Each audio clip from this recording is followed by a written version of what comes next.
Si tienen sus Biblias, les invito a que las abran conmigo en Dunks de Samuel 13. Estamos en una serie sobre el rey David y a esta parte de la serie la hemos llamado El corazón de un rey. Llegamos a la historia de uno de los hijos de David, Absalón, un hombre que era un rebelde de corazón y que lo demostró finalmente al intentar derrocar y matar a su padre, el rey David. Es importante al comenzar esto que entendamos que este no es un mensaje sobre política, no es un mensaje sobre el reino. Es la historia de una familia rota. Pocas cosas traen más dolor a un hogar que cuando un hijo o una hija se rebela contra sus padres, y es aún más trágica la rebeldía contra Dios. Ese es el dolor con el que vivió el rey David y es el dolor que tristemente algunos de ustedes hoy conocen demasiado bien. Así que la vida de Absalón literalmente se convierte en un caso de estudio sobre la rebelión. ¿Cómo comienza la rebelión? ¿De dónde viene? Quizás una mejor pregunta sea, ¿cómo podemos evitarla en nuestra propia vida? Y cómo nosotros como padres evitamos que nuestros hijos se conviertan en rebeldes, y esto es sumamente relevante. En un artículo titulado Un estudio revela por qué la mayoría de la generación Z abraza su espíritu rebelde. El estudio decía que el espíritu de rebelión está prosperando, especialmente entre los estadounidenses más jóvenes, según una nueva investigación. La encuesta a 2,000 estadounidenses de entre 21 y 26 años reveló que la generación Z es la más propensa a vivir su vida de manera rebelde, más que cualquier otra generación.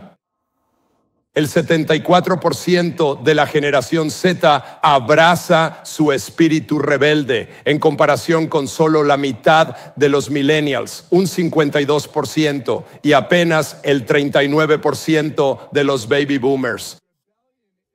Curiosamente, la rebeldía ahora se ve como algo más que una actitud, es una habilidad. Ser rebelde, según la definición actual, no se trata solo de desafiar, sino de crear una nueva identidad y un sentido de empoderamiento. Se trata de forjar tu propio camino. Ese punto de vista sobre la rebeldía es muy diferente al de la Biblia. En 1 Samuel capítulo 15, versículo 23, Samuel le dice a Saúl que la rebeldía es tan pecaminosa como la hechicería. Literalmente esa palabra en hebreo significa adivinación. Ser un rebelde ante los ojos de Dios es lo mismo que ser un adivino. Y la obstinación, que literalmente la mejor palabra es presionar o instar a alguien, es tan mala como adorar ídolos. Así que, en otras palabras, animar a alguien a la rebeldía es tan malo como adorar ídolos. Oh, ya lo sé, tienes que ser tú mismo. Así es, ve y demuéstrales. Es lo mismo que seas un adorador de ídolos si estás alentando la rebeldía. Por eso la historia de Absalón es tan relevante para nosotros hoy en día. Y la verdadera pregunta es, ¿cómo se convierte una persona en un rebelde? Los expertos seculares nos dicen que la rebeldía puede venir de diversas fuentes. Permítanme mencionar solo 4. Número 1, dicen que puede ser parte del desarrollo cerebral. El cerebro de los adolescentes experimenta cambios significativos, particularmente en el sistema límbico, responsable de emociones y búsqueda de sensaciones. Esto puede llevar a la impulsividad y toma de riesgos. Otros investigadores seculares teorizan, y esto es solo una teoría, no es ciencia. Es una suposición secular.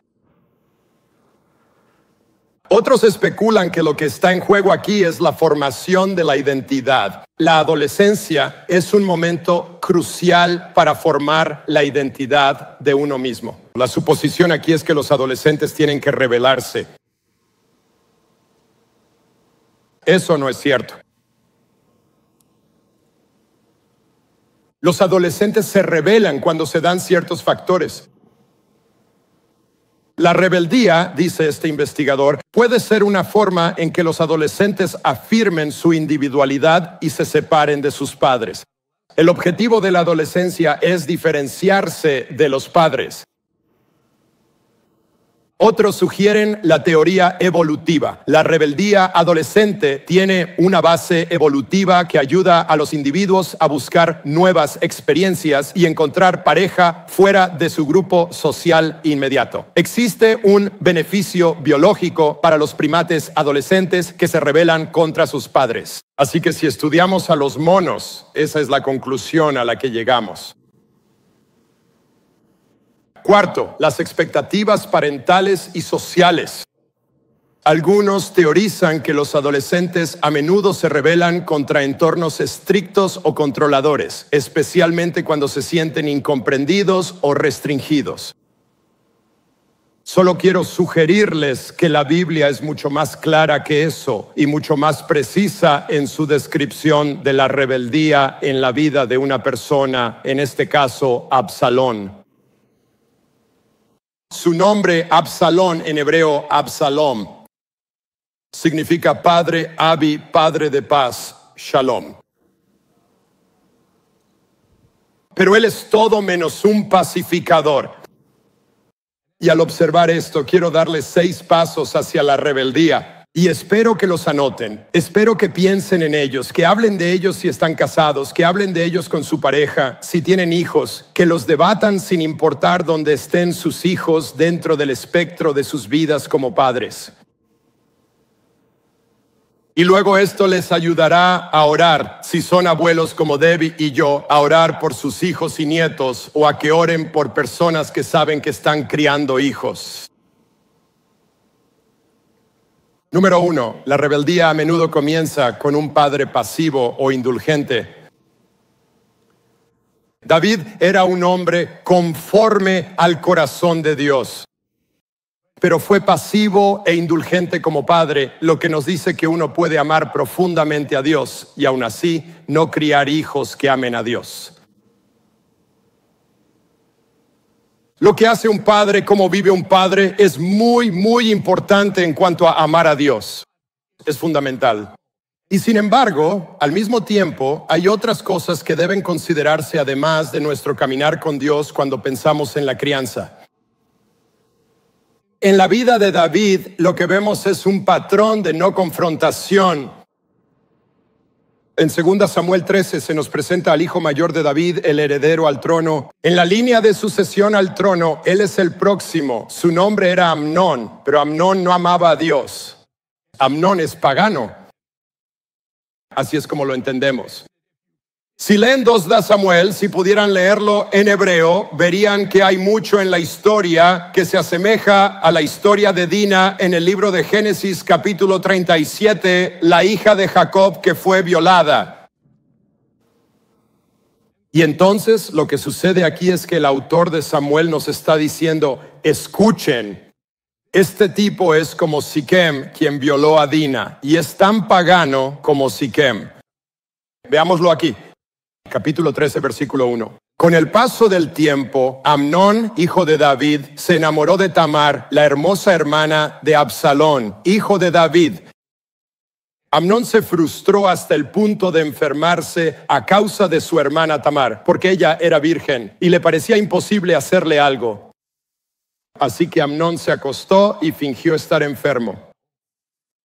Cuando el rey vino a verlo, Amnón le dijo, me gustaría que mi hermana Tamar viniera y preparara un pan especial delante de mí para que yo pueda comer de su mano. En ese momento deberían sonar las alarmas en la cabeza de David. O sea, esto no es normal. Aquí hay algo mal. David sabe que Amnón no es amante de Dios. Sin embargo, David está dormido, ejerciendo una paternidad pasiva, consintiendo todos los deseos de sus hijos. Amnón le dijo a Tamar, trae la comida aquí a mi habitación para que pueda comer de tu mano. Y Tamar tomó el pan que había preparado y se lo llevó a su hermano Amnón, a su habitación. Pero cuando ella se lo llevó para que comiera, él la agarró y le dijo, Ven a la cama conmigo, hermana mía. No lo hagas, hermano mío, le dijo ella. No me fuerces, algo así no debe hacerse en Israel. No hagas esta maldad. Pero él se negó a escucharla.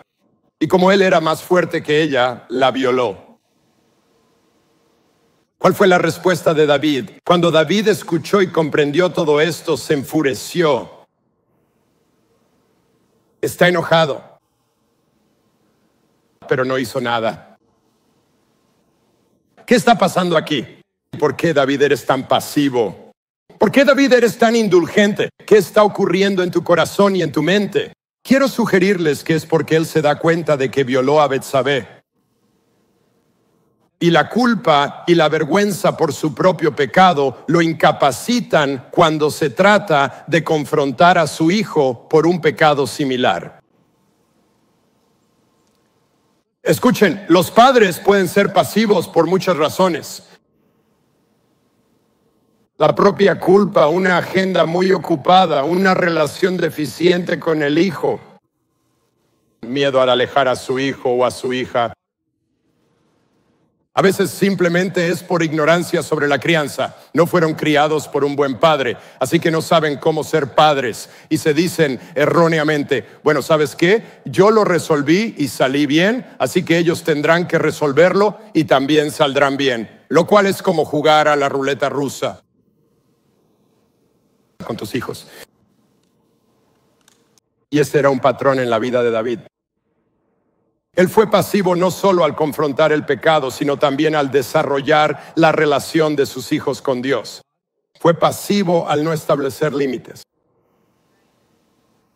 Padres, quiero hacer una pausa solo un momento y decirles que tienen que establecer límites. Ustedes son los padres, no los amigos. La amistad viene después. Cuando sus hijos están en su casa, ustedes son los padres. Ellos necesitan padres. Ustedes dirán, ¿qué límites? Bueno, creo que hay horarios de llegada y ustedes deben establecer límites con los amigos. Hay algunos amigos que solo llevarán a sus hijos por el camino equivocado, punto. Y cuando vean eso, tienen que ser capaces de afrontarlo claramente y decir, ¿sabes qué? Esa persona no es un amigo para ti.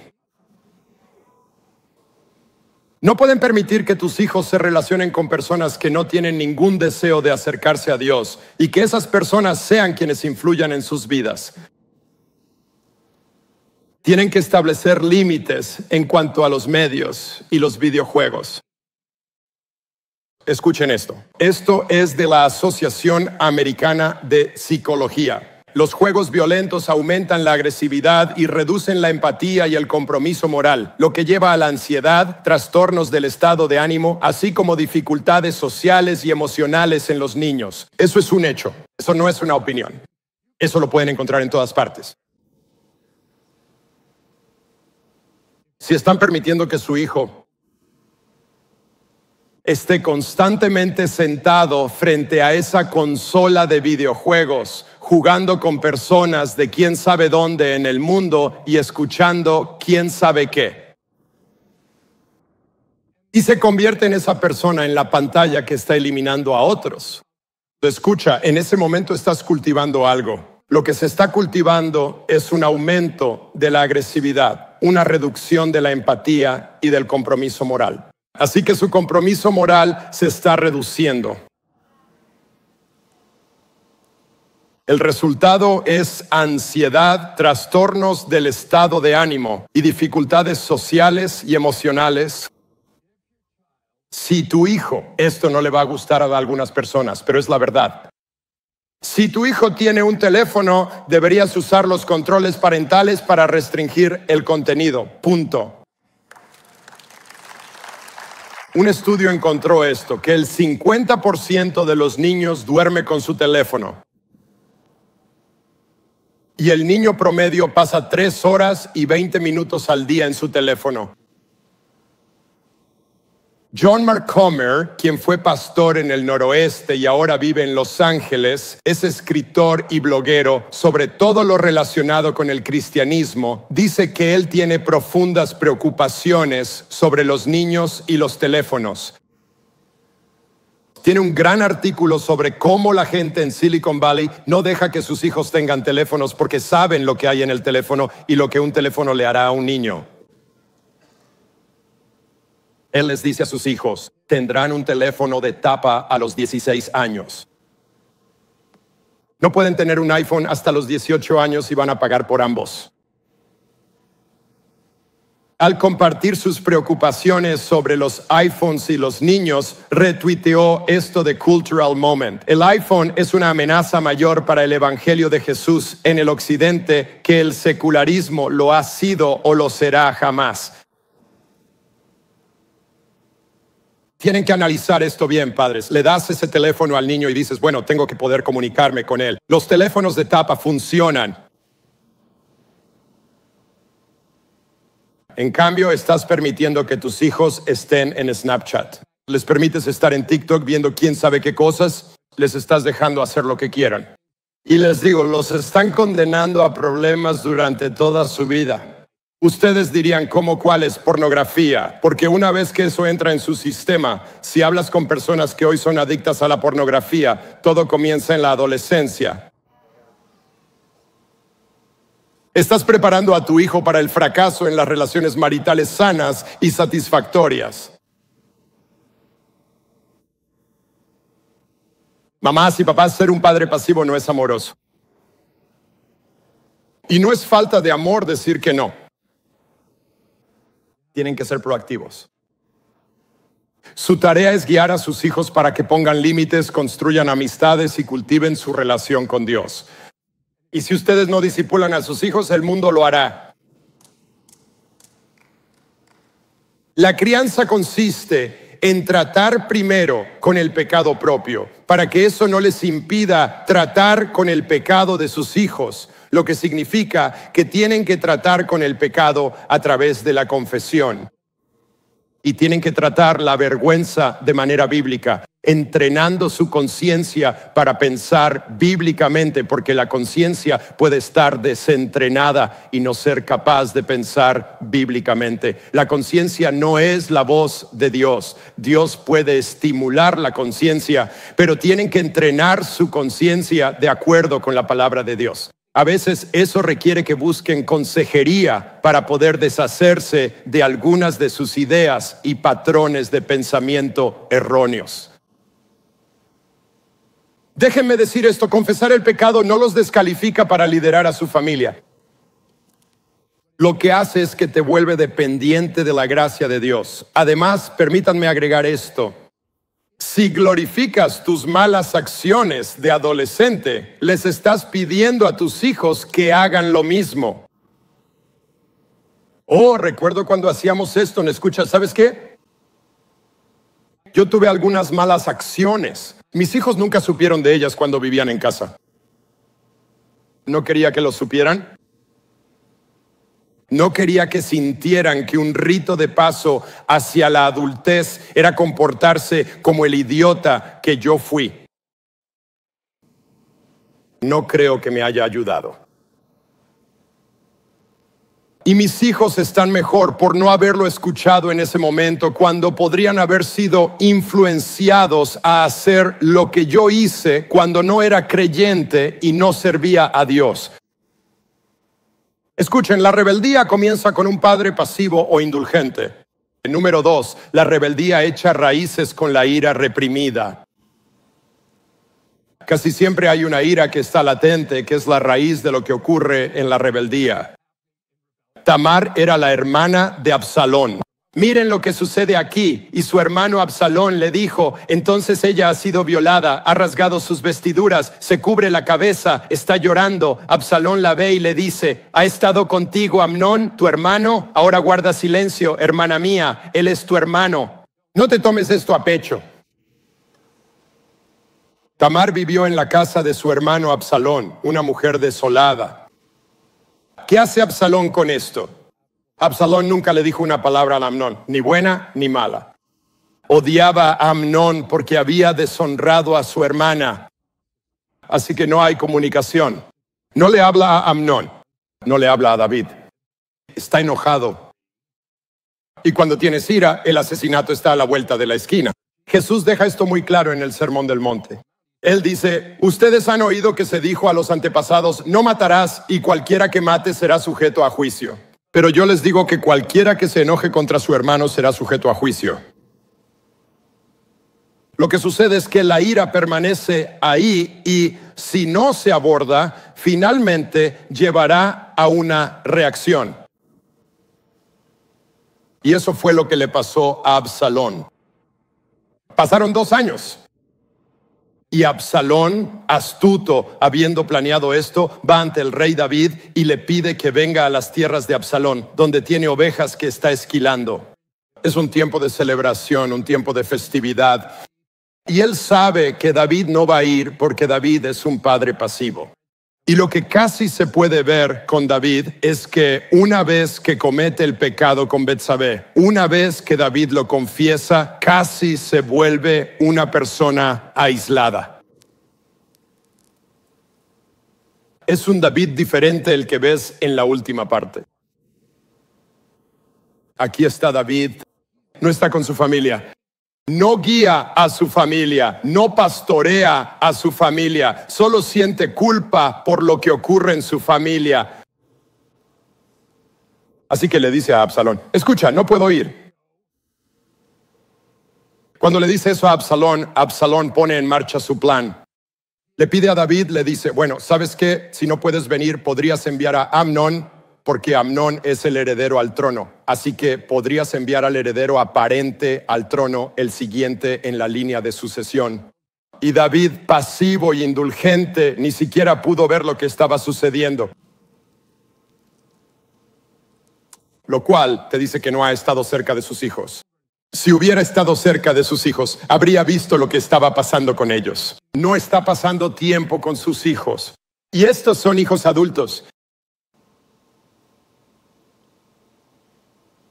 Escuchen, yo nunca dejaré de ser padre. Ustedes nunca dejarán de ser padres. Ya no se cría de la misma manera, pero aún así eres padre.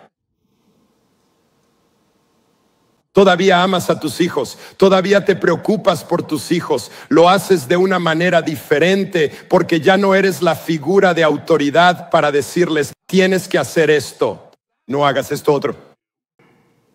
Algunos de ustedes han intentado eso, saben que no funciona. Pero aún así hay una manera de ser padres. Y aquí está David, está completamente fuera de la vida de sus hijos. No puede ver lo que está pasando. Y Absalón ordena a sus hombres que maten a Amnón en el banquete. Luego Absalón huyó y fue a Tamar, hijo de Emaúd, el rey de Gesur. Este es el padre de su madre. Así que va a la casa de su abuelo, a 128 kilómetros al noreste de Jerusalén. Pero el rey David lloraba por su hijo todos los días. Y después que Absalón huyó, vino a Gesur y permaneció allí 3 años. Y el espíritu del rey anhelaba ir a Absalón, porque ya no estaba triste por la muerte de Amnón. Así que aquí está Absalón. Es un fugitivo. Él está lejos. ¿Quién debería asumir la responsabilidad de traer de regreso a Absalón si es que alguien lo va a hacer? David. Padres, recuerden que tienen que ser ustedes los que ocupen el lugar de padres. Comienza la reconciliación. Conmigo, no con mis hijos. Aquí está, ya no está triste y deseaba ir a ver a Absalón, pero no hace nada al respecto. ¿Por qué? Porque como padre pasivo es incapaz de iniciar una conversación con sus hijos. En cuanto a Absalón, matar a Amnón no resolvió su ira, porque la ira sobre la que se actúa no se detiene, sino que aumenta. Y la ira reprimida luego da lugar a la rebelión. Sabes, muchas veces la gente dice que la rebelión comienza en el corazón de un niño que crece en un ambiente estricto. Yo no creo eso en absoluto. Si eso fuera cierto, mis 3 hijos deberían ser los hijos más enojados. Comienza en un entorno donde los niños se enojan porque hay reglas sin relación. y crece cuando la ira se reprime porque no hay una verdadera resolución ni una conversación real. Permítame decir esto, padres. Sus hijos necesitan saber que pueden traerles sus heridas, su enojo a ustedes, sus preguntas a ustedes, y que será seguro para ellos hacerlo. Y en definitiva que también pueden hacer eso con Dios. Hasta donde sé, cuando crié a mis hijos, y nadie lo hace perfecto, hubo momentos en los que cometí errores. Si hice algo bien, y fue simplemente por mucha práctica, fue pedirles disculpas a mis hijos. Una de las cosas que hice después de que mis hijos crecieron fue, yo les decía individualmente, hay algo que cuando piensas en tu infancia, tienes que elegir el momento y el lugar adecuados para esto. Pero hay algo que al recordar tu niñez, sientas que no manejé bien o que te fallé y todavía te molesta. Si es así, quiero pedirte disculpas, pero quiero que entiendas que mi disculpa no significa que no vamos a hablar del tema. Mi disculpa es una manera de decir que me parte el corazón el hecho de haber fallado como padre en áreas en las que sé que lo hice. Podemos hablar de esto para que puedas liberarte de ello.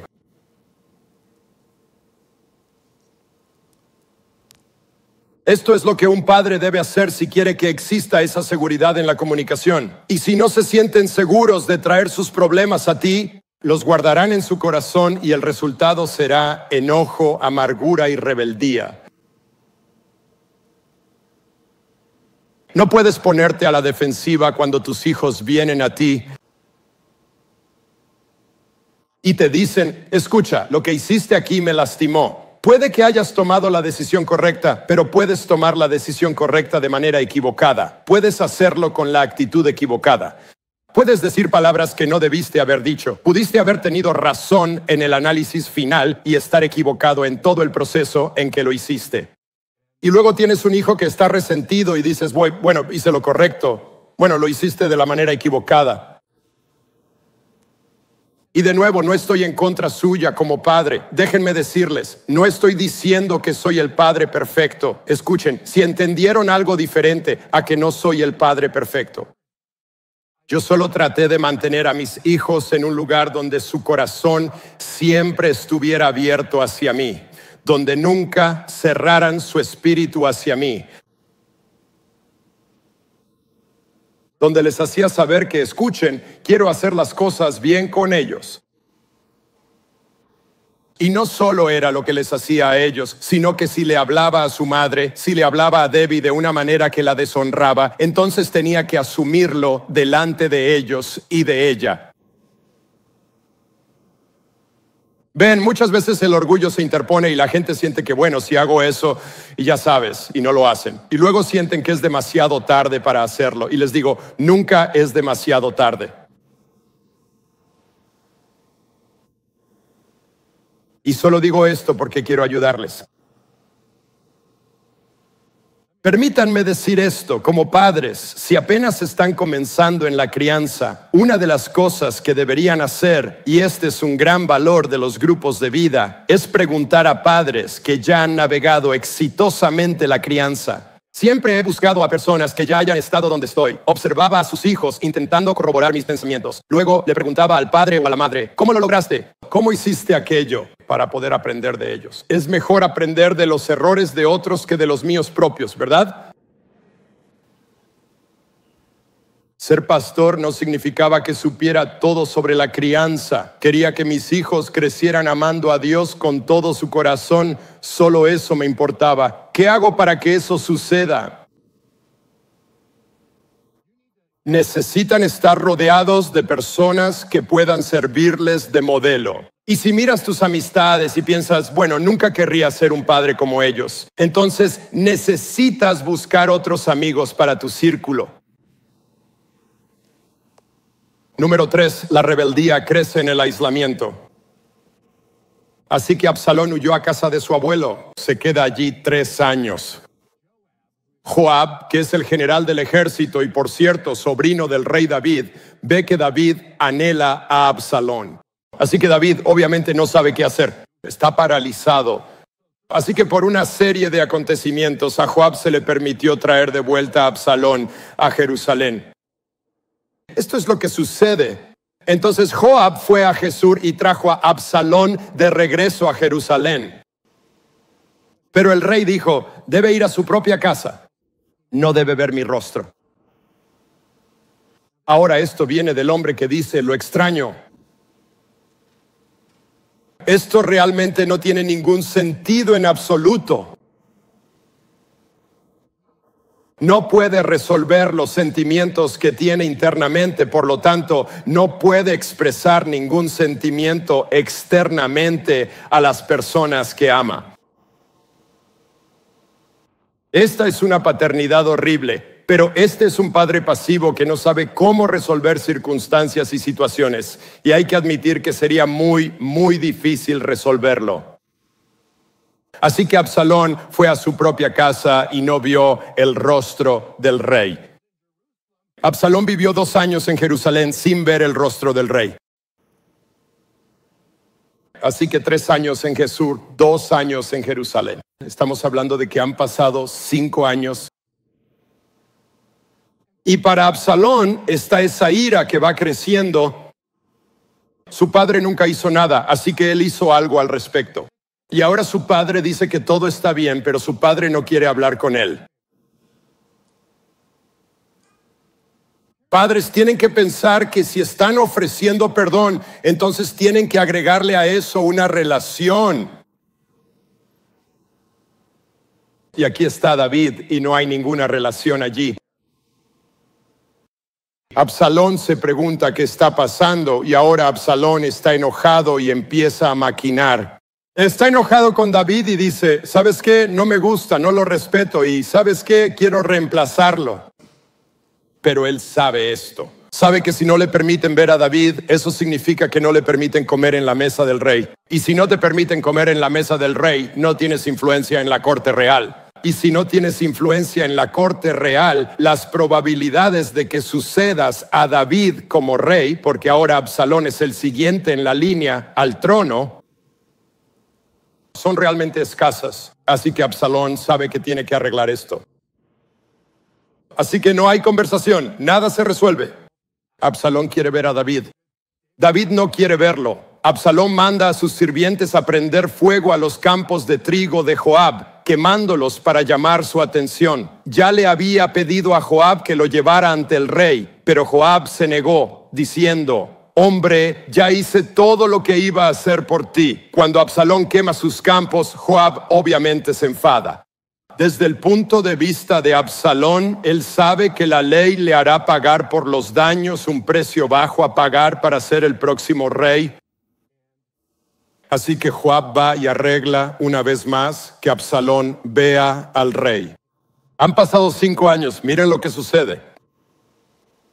Entonces el rey mandó llamar a Absalón y él entró y se postró rostro en tierra ante el rey y el rey besó a Absalón. Eso es todo. No hay conversación. Quiero decir, esto es impactante. No se han visto en 5 años. No se pronuncia ni una sola palabra. Simplemente un acto de besar, que es un acto de aceptación, pero no un acto de resolución. Y existe esta distancia entre Absalón y David que resulta en aislamiento, falta de conversación y conduce a la rebelión. Ahora escuchen, mamás y papás, tienen que tener una relación con sus hijos. Quiero que piensen en esto.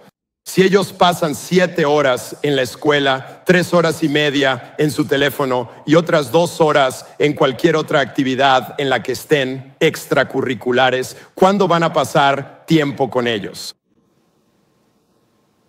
En un grupo de 2,000 padres en promedio, los padres pasan 44 minutos al día hablando con sus hijos. Ellos pasarán, lo vamos a mostrar aquí para ustedes, antes de la escuela pasarán 9 minutos, después de la escuela 14 minutos, en la hora de la cena 11 minutos y a la hora de dormir 10 minutos. Y aquí está la mentira en la que muchos padres caen. Bueno, ya sabes, no tenemos mucho tiempo, pero tenemos tiempo de calidad, pero eso no es suficiente. Y lo que es desgarrador es que veo a muchos padres que realmente aman a sus hijos, pero puedes amar a tus hijos y nunca tener influencia sobre ellos si no pasas tiempo de calidad y en cantidad con tus hijos. Y esa es una de las formas en que sabes que tus hijos ya no se abren con vos ni te hablan. Es decir, ustedes dirán, bueno, simplemente no quieren hablar conmigo. Bueno, ¿saben lo que están diciendo? Están diciendo, te necesito. ¿Quién es el padre aquí? Si no quieren hablar conmigo, yo no voy a hablar. Escucha, no puedes dejar que tus hijos te ignoren. Tienes que negarte a ser ignorado. Y no lo logras siendo un abusivo. Lo logras siendo alguien seguro. Lo logras encontrando el tiempo, construyendo la relación y creando tiempo. Yo entendía, Debbie y yo entendíamos que si nuestros hijos estaban teniendo dificultades de cualquier tipo, eso solo significaba que necesitaban más tiempo con nosotros. Eso es lo que significaba. Verán, todo es cuestión de qué es importante para ustedes. Llegan a lo importante y si piensan que pasar tiempo con sus hijos es importante, encontrarán la manera de hacerlo. Y deben hacerlo. Y sé que quieren hacerlo. Solo que a veces la gente no piensa en esto. Número 4, la rebeldía está obsesionada con la imagen exterior. Para Absalón, la imagen lo es todo. Mira esto en 2 de Samuel 18:18. Durante su vida, Absalón había construido un monumento para sí mismo en el Valle del Rey, porque decía, no tengo hijo que lleve mi nombre. Ahora, déjame detenerme y decir esto para que lo entiendas, porque quizás pienses, bueno, él nunca tuvo hijos, supongo que puedo entender eso. No, él va a tener 3 hijos y una hija. Así que esto fue al principio, en sus años de joven adulto. Él está construyendo un monumento para sí mismo y le pone su propio nombre. Y hasta el día de hoy se conoce como el monumento de Absalón. En el capítulo 14, versículo 25, dice que Absalón era alabado como el hombre más apuesto de todo Israel. Era impecable de la cabeza a los pies. Se cortaba el cabello solo una vez al año y solo porque era tan pesado. Y cuando lo pesaba, superaba los 2 kilos. Algunos estudiosos dicen que no, que pesaba casi 1 kilo. De cualquier manera, es muchísimo cabello. Y luego leemos esto en el capítulo 15. Y después de esto, Absalón compró un carruaje. Salió y se consiguió un Lambo y 450 caballos bajo el capó. Y contrató a 50 guardaespaldas para que corrieran delante de él. ¿Por qué necesitas guardaespaldas? ¿Quién está tratando de matarte? O sea, ¿pueden verlo? La imagen lo es todo. Su apariencia, su cabello, su carro, incluso un monumento para sí mismo. Está obsesionado con cómo lo ven los demás. Me pregunto si es un grito de su parte por la afirmación de su padre que nunca tuvo. Oye, estoy aquí, mírame. Oye, compré un carro, tengo a 50 tipos corriendo delante de él. ¿Puedes verme ahora? Oye, papá, construí un monumento para mí mismo. Déjame decirte algo. Si no afirmas a tus hijos, ellos buscarán esa afirmación en otro lugar. Y la buscarán en otras cosas o en otras personas. Solo quiero decirles, ¿les dicen a sus hijos que los aman? Los retos de hacerlo. Díganle a su hijo todos los días que lo aman. Algunos de ustedes dicen, bueno, les diré que los amo, pero solo lo hacen de vez en cuando. Es como si lo repartieran como si fuera un boleto dorado o algo así, como que, oh, hoy me dijeron que me aman. Escuchen, díganles con ganas que los aman. Mírenlos a los ojos. Sean afectuosos con sus hijos de una manera piadosa y sana. Escuchen, aquí está él. Está obsesionado con cómo lo ven los demás. Y les digo, esa misma obsesión impulsa nuestra cultura hoy en día. Las redes sociales son una fábrica de comparaciones donde la vida se mide en me gusta y seguidores. Y lo que sucede es que si no tenemos cuidado como padres, los niños pueden creer la mentira de que la popularidad es igual a identidad. Escuchen, mamás y papás, nuestro trabajo es ayudar a nuestra gente a entender, ayudar a nuestros hijos a comprender que su valor no está en los seguidores que consiguen en Instagram, las miradas que reciben en TikTok o donde sea. Pero su identidad se basa en quiénes son en Cristo y en cuánto significan para nosotros. Recuérdenles que si la imagen es su obsesión, el orgullo controla su rumbo y la rebeldía no tardará en llegar. Lo diré de nuevo. Si la imagen es su obsesión, el orgullo controla su rumbo. La Biblia dice, el orgullo precede a la caída y la rebeldía no se queda atrás. Número 5, la rebeldía crece a medida que socava la autoridad. En el capítulo 15, él se levantaba temprano cada mañana y salía a la puerta de la ciudad. Este es Absalón. ¿Por qué la puerta de la ciudad? La puerta de la ciudad es donde se tomaban las decisiones judiciales. Así que la puerta no es solo como una puerta de madera por la que sales y es angosta. Una puerta sería como un túnel y tenía bancos y los ancianos ocupaban su lugar en la puerta y había un pedestal donde estaba el trono y el rey se sentaba en su trono. Allí estaban los ancianos y la gente podía venir y presentar sus casos ante el rey para que él los resolviera. Y lo que sucedía era que el rey iba a las distintas ciudades que se consideraban centros regionales. Se anunciaba, oye, el rey va a estar aquí con el tribunal legal y puedes venir. O había momentos cuando esto pasaba en la ciudad capital. Entonces lo que pasa aquí es que él se dirige a la puerta de la ciudad. No sabemos cuál, suponemos que es Jerusalén, pero probablemente otras, a donde sale y se dirige temprano en la mañana, todas las mañanas. Esto es lo que hace. Dice, estoy aquí todas las mañanas. David no. Él está diciendo, mira, me importas y a él no.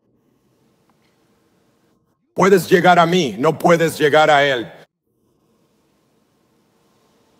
Absalón les preguntaba de qué parte de Israel eran y ellos le decían de qué tribu eran. Y Absalón decía, ¿realmente tienes un caso sólido? Es una lástima que el rey no tenga a nadie que te escuche. Mi papá no está haciendo su trabajo. Lo que quiero decir es que él simplemente está creando este malestar. Sigan leyendo. Ojalá yo fuera el juez. Oh, apuesto a que sí. Entonces todos podrían traerme sus casos para que yo los juzgara y yo les haría justicia. Escuchen, si yo fuera rey, si tan solo yo fuera rey, vaya, sería genial para ustedes. Cuando la gente quería inclinarse ante él, Absalón lo impedía. En cambio, los tomaba de la mano y los abrazaba. Les quería decir, escuchen, solo soy uno de ustedes. Solo soy uno del pueblo. Eres uno del pueblo en el trono. Yo soy su hombre. Y Absalón hacía esto con todos los que venían a él, que venían al rey para ser juzgados. Y así fue como se robó el corazón del pueblo de Israel. Después de 4 años, hace esto durante 4 años. Susurra, compara, promete, todo esto para socavar la autoridad de David. Escuchen, saben que una de las formas en que funciona la rebelión es por lo que le dices a la gente sobre otras personas, sobre las personas que Dios ha puesto sobre ti. Déjenme hacerles una pregunta. ¿Tus palabras hacen que las personas sean más leales o menos leales a las autoridades que Dios ha puesto sobre ellas en sus vidas? Porque Dios nos ha llamado a honrar a quienes Él ha puesto sobre nosotros. Número 6. La rebelión en última instancia se trata de control. Vean el capítulo 15, versículo 7. Absalón le dijo al rey: permíteme ir a Hebrón para ofrecer un sacrificio al Señor y cumplir un voto que le hice. Porque cuando tu siervo estaba en Jesús, en Aram, prometí sacrificar al Señor en Hebrón si me hacía volver a Jerusalén. Bueno, ¿sabes qué, Absalón? Ya llevas un tiempo de regreso. Has estado de vuelta 6 años. Si esto era tan urgente, ¿por qué te tomó tanto tiempo? Ven, las personas rebeldes disfrazan todo con jerga religiosa. Dios me lo dijo, siento que el Señor me está guiando. Creo que esta es una ofrenda espiritual que estoy haciendo. Y esto es lo que Él está haciendo. Y lo triste es que David no puede, está ciego. Así que aquí está Absalón, mírenlo. Lleva con él a 200 hombres de Jerusalén como invitados, pero ellos no sabían nada de sus intenciones. Entonces lo que está sucediendo es que él tiene a todos los funcionarios gubernamentales que dirigen el gobierno del país. Los invita a Hebrón con la bendición de David. Cuando llegan allí, de repente se proclama rey. ¿Y ahora qué van a hacer? Porque si dicen, hey, estoy del lado de David, son hombres muertos. Mientras tanto, de vuelta en Jerusalén, David no cuenta con ninguna de las personas que necesita para dirigir el gobierno o tomar las decisiones. David está completamente solo. Entonces David huye de Jerusalén porque Absalón, pueden creerlo, va a matar a su padre. Y todo porque mucho antes de que Absalón buscara derrocar a David, permitió que las cosas se infecten en su corazón. Él dejó que la amargura, la ira y el orgullo tomen el trono de su corazón. Y la rebelión siempre comienza en el interior. Y para terminar, solo quiero hacerles un par de preguntas. ¿Hay cosas que están infectando tu corazón en este momento? Quizás la amargura que no has entregado al Señor.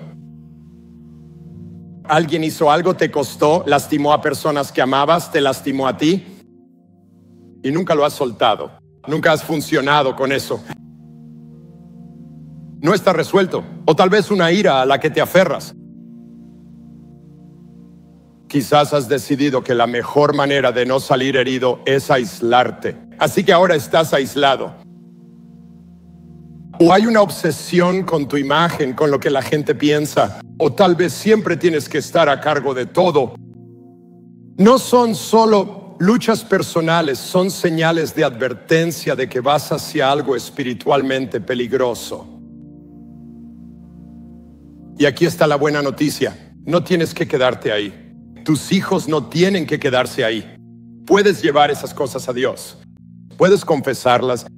Y su gracia es más grande que tus fracasos. Y su misericordia es más profunda que tus heridas. Y su amor es más fuerte que tu orgullo. Y solo diré esto, mamás y papás, sus hijos los están observando, la manera en que manejan su corazón, la manera en que manejan sus palabras, la manera en que se disciplinan y se guían a sí mismos, porque no pueden guiar a sus hijos si no pueden guiarse a sí mismos.